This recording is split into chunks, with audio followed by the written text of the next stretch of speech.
Solo levelling के episode 10 की शुरुआत में हम लोग जूही को देखते हैं, जो कि जिन्हों से कहती है कि तुम बिल्कुल एक अलग पर्सन बन गए हो। वहीं पर मैं बिल्कुल भी चेंज नहीं हुई हूँ। तो जिन्हों कहते हैं हाँ, काफी सारी चीजें हुई है, एक्सपीरियंस सभी लोग को अलग अलग इफेक्ट करता है। तो जूही कहती है हाँ, लेकिन मुझे लगता है कि मैं काफी कमजोर हूँ। मैंने इसे सुधारने की भी कोशिश करी पर मैं नहीं कर पाई। मुझे ए, बी और सी रैंक की रेड्स के अंदर पार्टिसिपेट करना चाहिए, लेकिन फिर भी मैं जान पूछ के डी और ई रैंक की रेड को ही चुनती हूँ। तभी मैं तुमसे मिली और तभी मैं तुम्हें बार बार हील करती आ रही थी। पहले तो ये काफी ज्यादा अनोइंग था क्योंकि तुम बहुत बार इंजर्ड हो जाते थे, लेकिन तुम जैसे तैसे करके सर्वाइव कर जाते थे। मैं तुम्हारी वो आंखें कभी नहीं भूल सकती हूँ जो कि वाइटिलिटी को दिखाती है। तुमने मुझे ये देखकर प्रॉमिस किया था कि हम लोग बाहर जाकर खाना खाएंगे, लेकिन तुम इस चीज को अब वापस ले सकते हो क्योंकि मैंने डिसाइड कर लिया है कि मैं रिटायर हो रही हूँ। मैं अपने पेरेंट्स के पास वापस जा रही हूँ। अगर तुम भी वहाँ पर आओ तो मुझे जरूर बताना, मैं तुम्हें शहर घुमाऊंगी। तो अब जिन्हू कहते हैं ठीक है, मैं तुम्हें फिर से इन्वाइट करूंगा अगर ऐसा हुआ तो। ऐसा बोलने के बाद जिन्हू अब उससे वो क्रिस्टल ले लेता है, जिसके बाद अब जूही वहाँ से चली जाती है। तभी जिन्हू को वो की बात याद आती है जो कि उसे कह रहा होता है कि मुझे बिल्कुल भी विश्वास नहीं है कि तुम जैसा एक ई रैंक का हंटर गैंग को हरा सकता है, लेकिन तुम्हारी रीअवेकनिंग की चेकिंग पहले ही हो चुकी है। लेकिन फिर भी मुझे लगता है कि मुझे तुम्हें वार्निंग दे देनी चाहिए। अगर तुम जिंदा रहना चाहते हो तो केयरफुल रहना,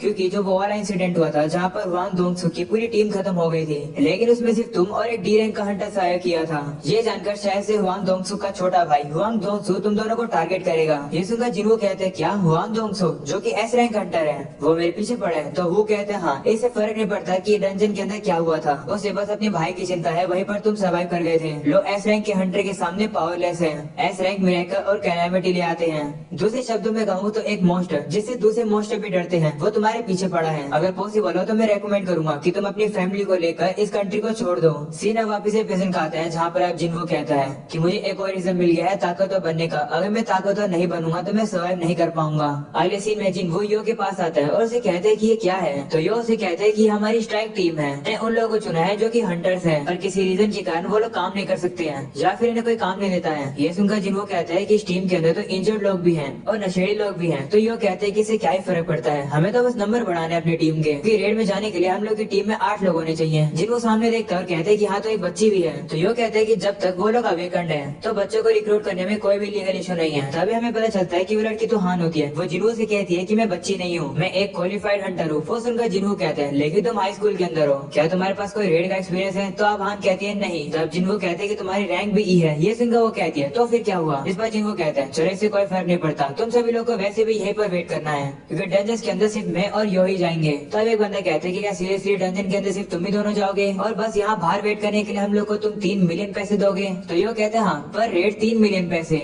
अच्छी डील है ना? क्योंकि तुम लोग को लड़ना भी नहीं पड़ेगा। बस एक कंडीशन है, तुम लोग इसके बारे में बाहर किसी को भी नहीं बताओगे। अगर तुम लोग बता दोगे तो कॉन्ट्रैक्ट में तुम्हारे लिए जितने भी पैसे लिखे हैं तुम्हें उसका 10 गुना पैसा हम लोग को रिटर्न देना होगा। दूसरी तरफ हम लोग जिन्हों को देखते हैं जिसे कैंग को हराने के बाद एक स्टील ड्रीम स्टोन मिला था और उसे देखकर क्या रहा होता है कि मैं इसे अभी यूज कर लेता हूँ। जिन्हो अब उसे यूज कर लेता है और अब उसे स्टील स्किन मिल जाती है। तभी यो वहाँ पर एक काफी भारी आर्मर पहन कर आ जाता है और जिन्हो से कहते हैं चलो अंदर चलते हैं। वो बताने लगता है कि ये आर्मर फुल बफ बूस्टेड आर्मर है जो कि इटालियन मैन्युफैक्चरर में बना है। ये सुनकर जिन्हो उसे हल्का सा धक्का मारता है और अब यो पीछे जाकर गिरता है। जिन्हो अब उसे कहता है कि ये काफी भारी है, इसे उतार दो। तो यो मान जाता है और अब उठने की कोशिश करता है पर वो उठ ही नहीं पाता है, आर्मर इतना भारी होता है इस वजह से। तब जिन्हो को उसकी मदद करनी पड़ती है। वहीं पर अब यो अपने सर पर सिर्फ हेलमेट को रखता है और अब वो लोग डंजन के अंदर चले जाते हैं। वहीं पर बाहर खड़े होकर लोग सोच रहे होते हैं कि क्या सही में ये सिर्फ दोनों ही अंदर जाएंगे? तो दूसरा बंदा कहता है कि हम लोगों ने इन्हें वार्निंग तो दी थी, वैसे भी कॉन्ट्रैक्ट के पैसे हम लोग को ऑलरेडी मिल चुके हैं तो अब क्या ही फर्क पड़ता है। वहीं पे कोई बंदा कह रहा होता है कि एक डी रैंक का और ई रैंक का हंटर सी रैंक की रेड को खुद से करेंगे, लगता है उन लोग को मरना है। वहीं स्कूल में अब जिना को दिखाया जाता है जो कि देखती है कि हान तो स्कूल आई नहीं है। अगले सीन में वापिस से उन सभी लोगों को दिखाया जाता है। वो कह रही होती है कि 1 घंटा बीतने वाला है। नॉर्मल स्ट्राइक टीम को 2 घंटे लग जाते हैं रेड को खत्म करने के लिए, तो लगता है हमें यहाँ थोड़ा वेट करना पड़ेगा। तभी लोग यो को देखते हैं जो कि गेट में से बाहर दौड़ कर आ रहा होता है, जिसे देखकर एक बंदा कहता है ओ तो ये लोग भाग कर बाहर आ गए, ये लकी है कि ये जिंदा बच गए।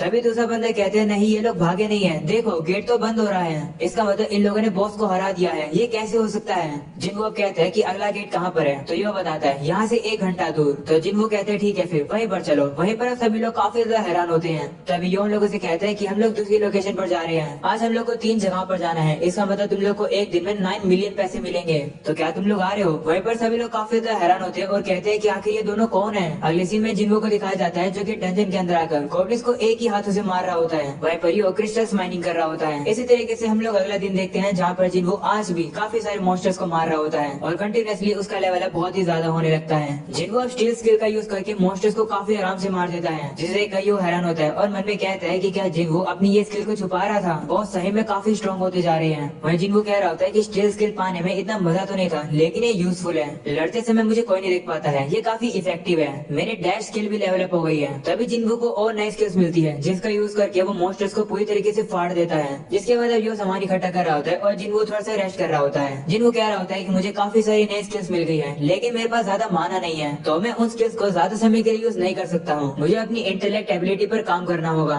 चीजें काफी स्मूथली चल रही है, क्या मुझे डीमन कैसल में जाना चाहिए? नहीं, शायद से ये थोड़ा अभी जल्दी है, मेरी रैंक अभी शायद बी और ए के बीच में होगी, अभी नहीं लगता मैं उस डंजन को क्लियर कर पाऊंगा। तभी जिन्हो के सामने एक नोटिफिकेशन आती है, जिसमें लिखा होता है कि प्लेयर एक रिक्वायर्ड लेवल तक पहुंच चुका है। जिन्हो के सामने अब एक जॉब चेंज क्वेस्ट आती है, जिसे देखकर वो थोड़ा सा कंफ्यूज हो जाता है। अगले सीन में हम लोग व्हाइट टाइगर गिल्ड के एक बंदे को देखते हैं, जो कि अपने मैनेजर जिनका नाम एन होता है, उनके पास एक रिपोर्ट लेकर आता है। रिपोर्ट को पढ़कर एन हैरान होता है और कहते हैं क्या 150 मिलियन कोई सी रैंक के गेट्स के लिए इतना पैसा लगा रहा है? तो किचुल कहते हैं हाँ, इतने पैसे एक स्ट्राइक टीम लगा रही है और मार्केट रेट से डबल प्राइस दे रहे हैं गेट के लिए। तो अब एन कहता है कि इस टीम का लीडर तो योजिनो है, इसके बारे में तो मैंने कभी नहीं सुना।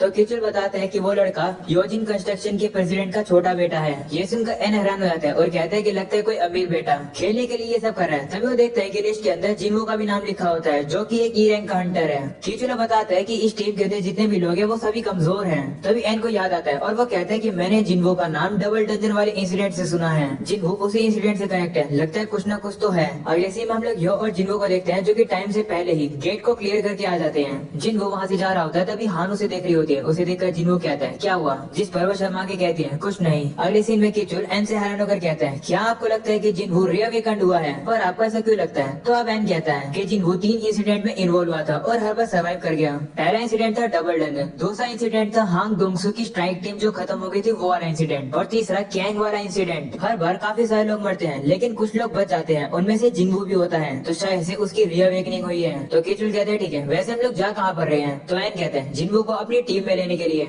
अगले सीन में वो लोग गेट के पास पहुंचते हैं और देखते हैं कि सभी हंटर्स तो आराम कर रहे होते हैं। ये देखकर एन हैरान होता है और कहता है कि क्या यहाँ पर कोई पिकनिक चल रही है? तभी हान उनके पास आती है और कहती है कि तुम यहाँ नहीं आ सकते हो, ये एरिया बंद है। तो एन कहते हैं माफ कर दो, हमें कुछ हंटर सीखे तो हम लोग क्यूरियस होकर यहाँ पर आ गए। वैसे तुम यहाँ पर क्यों हो? तुम्हारे लिए खतरा नहीं है क्या? तो वो कहती है कि मुझे बच्चा मत समझो, मैं एक हंटर हूँ। तो एन कहते हैं क्या इसका मतलब तुम इस स्ट्राइक टीम की एक पार्ट हो? जिस पर वो कहती है हाँ। ये सुनकर एन हैरान होता है और अपने मन में कहता है इसका मतलब जिन्हो ने अपनी पूरी टीम को यहीं पर छोड़ दिया और अकेले डंजन क्लियर करने चला गया। अगर मेरी अजम्पशन सही है तो मेरे हाथ काफी बड़ी चीज लगी है। ऐसा बोलने के बाद अब वो वहाँ से चला जाता है। तभी यो और जिन्हो गेट से बाहर आते हैं। वहीं पर जिन्हो यो से कहते हैं कि कल का शेड्यूल क्या है, कल मुझे कुछ करना है, तो क्या मैं कल की छुट्टी मार सकता हूँ? तो यो कहते हैं कि कल के लिए मैंने कुछ गेट्स को रिजर्व किया है, क्या मैं उन्हें कैंसिल कर दूं? तो जिन्हो कहते हैं नहीं रहने दो, पैसा वेस्ट हो जाएगा नहीं तो यो कहते हैं कि मैंने 2 दिन के लिए होल्ड कर सकता हूँ। तो जिन्हो कहते हैं ठीक है, अभी के लिए उन्हें डिले कर दो। तो यो कहते हैं ठीक है। वही हम लोग को पता चलता है कि एन चुपके से इन लोग की बातों को सुन रहा था। अगले सीन में हम लोग चोय को देखते हैं, जो कि देखता है कि एक उसकी साथी जेजू आइलैंड के समय पर मारी गई। वहीं पर चोय उसके लिए कुछ भी नहीं कर पाया। तभी उसकी आंखें खुलती है और पता चलता है कि वो तो सपना देख रहा था। वो उठकर परेशान हो जाता है और कहता है कि ये सपना फिर से मुझे आया। जिसके बाद अब एक फाइल को निकालता है और कहता है कि अब समय आ गया है। हम लोग देखते हैं कि ये फाइल एक टॉप सीक्रेट मिशन की है, जो कि जेजू आइलैंड का है। अगले सीन में हम लोग जिन्हो को देखते हैं, जो कि घर जा रहा होता है। तभी उसे एन मिलता है और वो जिन्हो से कहता है अचानक से मिलने के लिए माफी चाहता हूँ, मैं एन हूँ, व्हाइट टाइगर गिल्ड के सेकंड एडमिनिस्ट्रेटर टीम का मैनेजर। अगले सीन में वो लोग कैफे में आकर बात करते हैं। एन जिन्हो से कहते हैं कि आपको पता ही होगा कि व्हाइट टाइगर गिल्ड कंट्री की सबसे बेस्ट गिल्ड में से एक है। हम लोग हमेशा न्यू टैलेंट्स को ढूंढते हैं, अगर आप हमें ज्वाइन करोगे तो योजिन कंस्ट्रक्शन आपको जो पैसा पे करे है मैं आपको उसका डबल दूंगा। अगर आपको फिर भी उसके बाद कुछ चाहिए हो तो बता देना। एन अब अपने मन में सोच रहा होता है कि जिन्हो एक ई रैंक का हंटर इतने अच्छे ऑफर को मना करेगा ही नहीं। तभी जिन्हो से कहता है कि वैसे व्हाइट टाइगर गिल्ड का हेडक्वार्टर की कीमत कितनी है? तो एन कहता है ये कैसे क्वेश्चन है, वैसे शायद से 50 बिलियन होगी।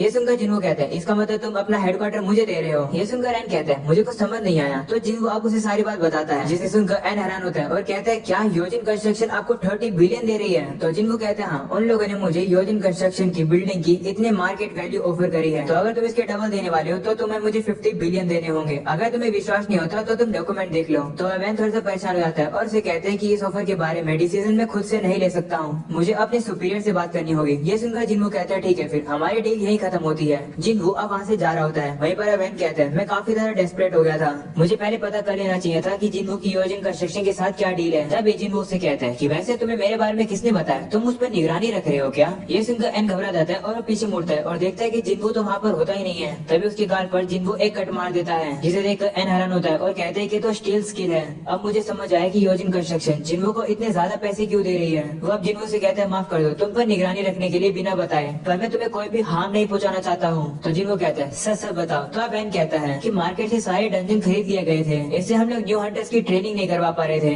तो गिल्ड की पॉलिसी के तौर पर हम लोग उन्हें रेट्स पर नहीं बेच पा रहे थे। तब मैं इन्वेस्टिगेट कर रहा था कि इतने सारे गेट्स को कौन खरीद रहा है, तभी मुझे तुम्हारे नाम के बारे में पता चला। तब जिनको कहता है कि मेरे बारे में कितने लोगों को पता है। तो एन कहता है कि मुझे और मेरे सबॉर्डिनेट को, जो कि बाहर बैठा है। तब जिनको से कहता है कि मैं चाहता हूँ कि मेरे बारे में लोगों को ज्यादा ना पता चले, अगर लोगों को मेरे बारे में पता चला तो एन मैं आपको और आपके सबॉर्डिनेट के ऊपर शक करूंगा। तो एन कहता है कि मुझे अपने गिल्ड के हेड को इस बारे में रिपोर्ट तो देनी पड़ेगी ही, पर मैं मना नहीं चाहता हूँ, इसलिए मेरा सबॉर्डिनेट और मेरा मुंह बंद रहेगा। तो जिनको कहते हैं शुक्रिया, और वो उसके सामने आ जाता है और उसे कहता है कि तो सारे सी रैंक के गेट बिकने की वजह से ये प्रॉब्लम हो रही है, पर माफ करना हम लोग ऐसा थोड़े और समय के लिए करेंगे। तो एन कहता है कि ये तो हमारे न्यू हंटर्स के लिए काफी ज्यादा बुरा होगा, वो ट्रेनिंग नहीं कर पाएंगे। तब जिनको से कहता है चलो एक डील करते हैं, मैं तुम्हें 3 सी रैंक के गेट बेच रहा हूँ, इससे तुम्हारे गिल्ड के हंटर्स के लिए ट्रेनिंग करने के लिए जगह हो जाएगी, पर मैं एक गेट को 300 मिलियन पैसे में बेचूंगा। तो एन कहते हैं कि ये काफी ज्यादा है, गेट के अंदर से अगर हम लोग को अच्छी लूट मिल भी जाएगी तो भी हम लोग 200 मिलियन कमाएंगे, क्या प्राइस कम हो सकता है? तो जिनको कहते हैं ठीक है, एक डंजन 200 मिलियन पैसे का बेच दूंगा। तो एन कहते हैं ठीक है, मैं तुमसे 3 डंजन खरीद रहा हूँ। तो जिनको कहते हैं ठीक है, 3 डंजन के 600 मिलियन पैसे दे दो, और पैसों को आज दिन खत्म होने से पहले ही दे देना, और मैं तुम्हें एक और चीज दे रहा हूँ, उसके लिए अपनी आंखें बंद करो और मुंह खोलो। ये सुनकर एन घबरा जाता है। तो जिनको कहते हैं चिंता मत करो, मैं तुम्हें चोटिल नहीं करूंगा। तो एन आंखों को बंद करता है और अपने मुंह को खोलता है, तभी जिनको उसके मुंह के अंदर हीलिंग पोशन डाल देता है, और अब एन के जो गाल पर जिन्हों ने चोट मारी थी वो ठीक हो जाती है। ये देखकर एन हैरान हो जाता है, जिसके बाद जिन्हों जाने लगता है। तो एन उसे कहता है कि तुमने मुझे ये सारी चीजें दिखाई, इसका मतलब क्या तुम मुझ पर विश्वास करते हो? तो जिन्हों कहते हैं हाँ, मैं तुम पर तब तक विश्वास करूंगा जब तक तुम इन सारी बातों को सीक्रेट रखोगे। जिसके बाद अब जिन्हों चला जाता है, जिसके बाद कीचुल वहाँ पर आता है और एन से कहते हैं कि स्काउटिंग कैसी गई। तो एन कहता है जितना मैं सोचा था जिनको तो उससे भी ज्यादा बड़ी डील निकला। और अब अगले दिन हम लोग योगा देखते हैं, जो कि जिन्हों को बताता है कि हाँ, हम लोग को बैंक के अंदर 600 मिलियन पैसे मिल गए हैं। अपने गेट्स को इतने अच्छे प्राइस में कैसे और किसको बेचा? तो जिन्हों कहता है कि ये बात एक सीक्रेट है। अगले सीन में लोग कीचुल को देखते हैं, जो कि एन से कहते हैं कि सी रैंक के गेट्स और भी ज्यादा थे, योजन कंस्ट्रक्शन ने सिर्फ 3 ही खरीदे थे, आपको उन्होंने 200 में बेचे, वहीं पर बाकी लोग 70 मिलियन या फिर उससे कम में बेच रहे हैं, उसने आपको धोखा दे दिया। ये सुनकर एन हैरान हो जाता है और कहता है कि मैं तो जिन्हों को स्काउट करने में ही फेल हो गया, और साथ में उसने मुझे स्कैम भी कर दिया। इसका मतलब जो ताकतवर होता है उसके अंदर सब कुछ करने की हिम्मत होती है। तभी वो देखता है कि उसे जिन्हों की तरफ से एक मैसेज आता है, जो कि उसे कहता है कि मैंने बदला ले लिया, अब हम लोग बराबर हो गए हैं, अब मैं भूल जाऊंगा कि तुमने मुझ पर नजर रखी थी। ये सुनकर एन कहता है ओह, मुझे अब समझ आया, जिन्हों से पंगा नहीं लेना चाहिए था, इस बार उसने मुझे ठग लिया, लेकिन कोई बात नहीं, मुझे जिन्हों के कॉन्टेक्ट इन्फॉर्मेशन मिल गई है, अभी के लिए मैं इससे ही खुश हूँ। दूसरी तरफ हम लोग जिन्हों को देखते हैं, जो कि जॉब चेंज क्वेस्ट करने के लिए जा रहा होता है। और अब यहीं पर हो जाता है ये एपिसोड खत्म।